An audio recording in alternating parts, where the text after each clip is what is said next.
लक्ष्मण से। ये एक बहुत बड़े वैज्ञानिक, ये अपने ये हुए थे ऋषि हुए थे। कालिदास जो है बहुत बड़े संस्कृत के विख्याता जो हैं कवि कालिदास जिनको कहा जाता है, उन्होंने बहुत सारे नाटक भी लिखे थे। तो उसमें एक मूल नाटक था अभिज्ञानम शकुंतलम, है ना, उससे जो है ये अंश लिया हुआ है। तो ये हमारे उस समय की कहानी है। जैसे आप लोगों को पता है कि हमारे देश का नाम भारत जो है वो, यहाँ पे एक बहुत बड़े राजा हुए थे दुष्यंत, है ना, दुष्यंत राजा थे। उनका जो बेटा था उसका नाम भरत था। तो उनके नाम के ऊपर जो है वो हमारे देश का नाम भारत पड़ा था। तो ये उसी नाटक का एक अंश दिया हुआ है जो कि बहुत बहादुर था। तो देखो एक छोटी सी इसके पीछे स्टोरी है कि उन्होंने जो है उनकी पत्नी का नाम था दुष्यंत की पत्नी का नाम था शकुंतला। तो उन्होंने किसी कुछ अपराध के कारण या किसी कारण जो है उनको घर से मतलब महल से निकाल दिया था। तो वो जाकर जो है वो ऋषि के वहां पर रहने लगती हैं, कण्व ऋषि के वहां पर। और वहीं जो है वो कुछ दिनों के बाद में जो है उनका पुत्र होता है। और वहां तो छोटे छोटे शेर बाघ के सबके बच्चे घूमते रहते हैं। तो वो उनके साथ में खेलता रहता है, बहुत साहसी होता है। इतने में क्या होता है, दुष्यंत जो है वो ऐसे शिकार करते करते वहां पर पहुंच जाते हैं। और जैसे ही उस बालक को देखते हैं तो उनको बहुत ही अच्छा लगता है। जो है वो यही सोचते हैं कि काश ये बालक मेरा होता, ऐसे करके उनको लगता है। तो ये सब पूरा वर्णन जो है यहाँ पर दिया हुआ है। अंत में उनको मालूम पड़ जाता है कि वो पुत्र उनका ही है। अब इसमें बालक जो है भरत है, तपस्विनी है। तपस्विनी, पहली तपस्विनी, दूसरी तपस्विनी लिखा हुआ है कि वो जो है वहां के ऋषि के आश्रम में रहती थी और जो कि वो बालक की देखभाल करती थी। दृश्य, एक बालक सिंह के बच्चे को घसीटते हुए लाता है, 2 तपस्विनियां उसे रोकते हुए आती हैं। राजा दुष्यंत पेड़ के वहां पे छिपे हुए उनको देखते रहते हैं। अरे सिंह को अपना मुंह खोल, मैं तेरे दांत गिनूंगा, वो बच्चा बोलता है। ए हटीले बालक, तू वन के पशुओं को क्यों सताता है? हम तो पशुओं को बाल बच्चों के समान रखते हैं, तेरा साहस बढ़ता ही जा रहा है। इसलिए यहाँ के सारे ऋषि जितने भी हैं उन्होंने तेरा नाम जो है सर्वदमन रखा है। सर्वदमन का मतलब होता है सबका नाश करने वाला। उसकी बातें सुनकर क्या कारण है कि मेरा बाल इस बालक के प्रति जो है बहुत अधिक बढ़ता चला जा रहा है। जो तो इस बच्चे को नहीं छोड़ेगा तो सिंहनी तुझ पर दौड़ेगी। ठीक है, सिंहनी का मुझे ऐसा ही डर है। यह बालक अवश्य किसी तेजस्वी वीर का पुत्र है। दुष्यंत समझते हैं इसका मुख अग्नि के समान दमक रहा है, उसके चेहरे पर तेज दिखाई दे रहा था। तो दुष्यंत ऐसा समझते हैं कि किसी वीर का पुत्र है। ए प्यारे बालक, सिंह के बच्चे को छोड़ दे, मैं तुझे खिलौना दूंगी। तो पहले खिलौना दो, लाओ कहाँ है? इसके हाथ में चक्रवर्तियों के लक्षण दिखाई दे रहे हैं। उंगलियों पर कैसा अद्भुत जाल है और हथेली की शोभा प्रातः कमल को भी लज्जित कर रही है। इतने सुंदर इसके हाथ हैं, ऐसा लगता है मानो किसी चक्रवर्ती राजा के लक्षण इसके हाथ में दिखाई दे रहे हैं।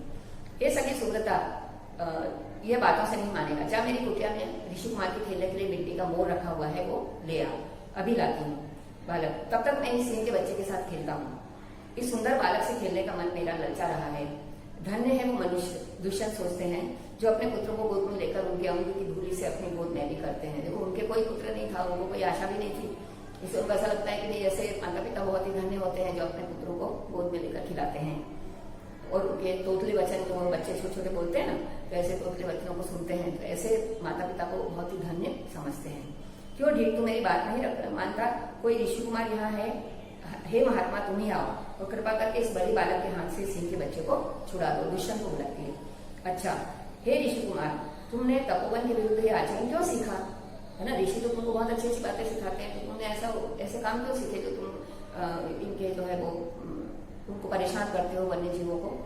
ये इससे तुम्हारे कुल की लाज चली जाती है, ये कोई अच्छी बात तो नहीं है। तो जैसे ही वो उसको इतना सब समझाते हैं तो तुरंत ही जो है वो बच्चे को छोड़ देता है। हे बड़भागी, यह ऋषि कुमार नहीं है, सत्य है। उसके काम ही ऐसे साहस के हैं कि ये ऋषि कुमार दिखाई ही नहीं देता है। लेकिन मैं तो जब से यहाँ पे आया हूँ तो मैं तो इसको ऋषि कुमार ही समझ रहा हूँ। बच्चे की हथेली को अपने हाथ में लेते हैं।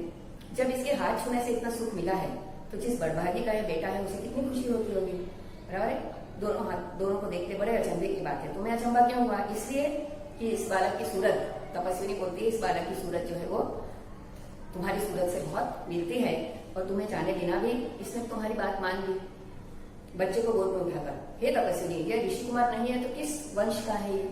बराबर, यह कुरुवंशी है, इसलिए इसकी सूरत मुझसे मिलती है, बच्चे को गोद में उठाकर। देखो कुरुवंशी लोग कौन होते थे, उनके बारे में है कि युवावस्था में वो महलों में रहकर पृथ्वी की रक्षा करते हैं और वृद्धावस्था में जो है वो वन में रहकर, तपस्वियों के आश्रम में रहकर जो है वो कुटी बनाकर रहते हैं।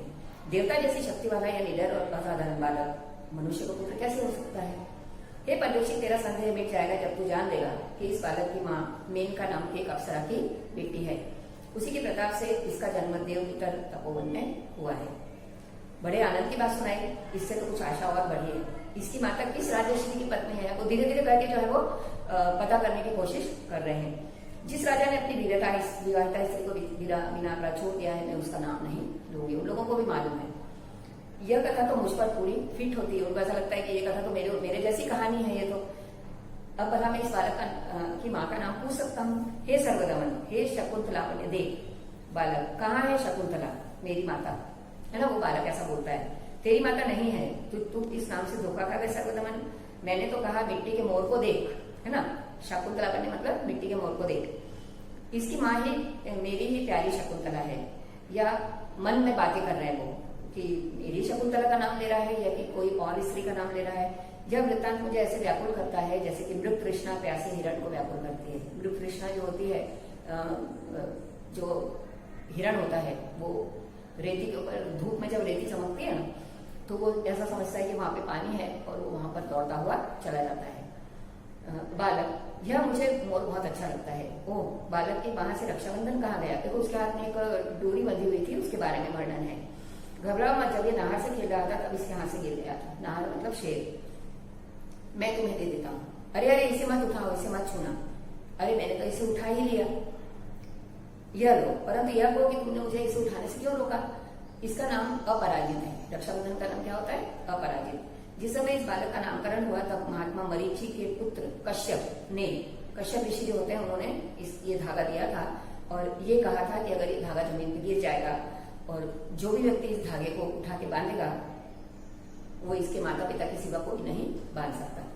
और यदि कोई उठा लेता हो तो क्या होता है, ऐसे वो पूछते हैं, तो यह तुरंत सांप बन जाता है और उस व्यक्ति को, उठाने वाले व्यक्ति को काट लेता है। क्या तुमने कभी ऐसा होते हुए देखा है? अनेक बार। तब तो मेरा मनोरथ पूरा हुआ। मैं क्यों ना आनंद मनाऊं और अपने उसको रक्षाबंधन बांध देते हैं तो पता चल जाता है कि यही इसके पिता है। एक छोटा सा वर्णन यहाँ पे दिया हुआ है खाली, वो आपको देखना है। CW में मीनिंग्स आएंगे आपके, मुहावरे, बराबर ये लिखना है और PDF का आपको आएगी, उसमें से करना है। हाँ, यहाँ पे देखो भाषा सज्जता। भाषा सज्जता में आपको यहाँ पे विशेषण आएगा। विशेषण जो होता है, जो कि संज्ञा और सर्वनाम की विशेषता बताते हैं, नाउन और प्रोनाउन को क्वालिफाई करते हैं, बराबर है। जैसे सूरत ऐतिहासिक नगर है, तो सूरत संज्ञा है, नाउन है, और नगर भी नाउन है। उसकी विशेषता क्या है कि वो नगर कैसा है? ऐतिहासिक, ऐसे समझने का। छात्र कैसा है? परिश्रमी। फिर दूध कितना है? 2 लीटर, ये सब इसकी विशेषता है। छात्र कितने हैं? 20, बराबर है। वे लड़के खेल रहे हैं, ये सार्वनामिक विशेषण है, ठीक है। तो ये आपको डेफिनेशन लिखनी है। ओम चतुर लड़का है, ओम कैसा है? चतुर, तो चतुर यह आएगा। फिर शाम 20 किलो आटा लाया, ये सब आपको लिखना है। उसके बाद में ये करना है, लिंग परिवर्तन, ये सब दिए हुए हैं, तो ये सब आपको ग्रामर में करना है। यहाँ मैंने लिख दिया है भाषा सज्जता में, तो ये आपको करना है, बराबर। Thank you.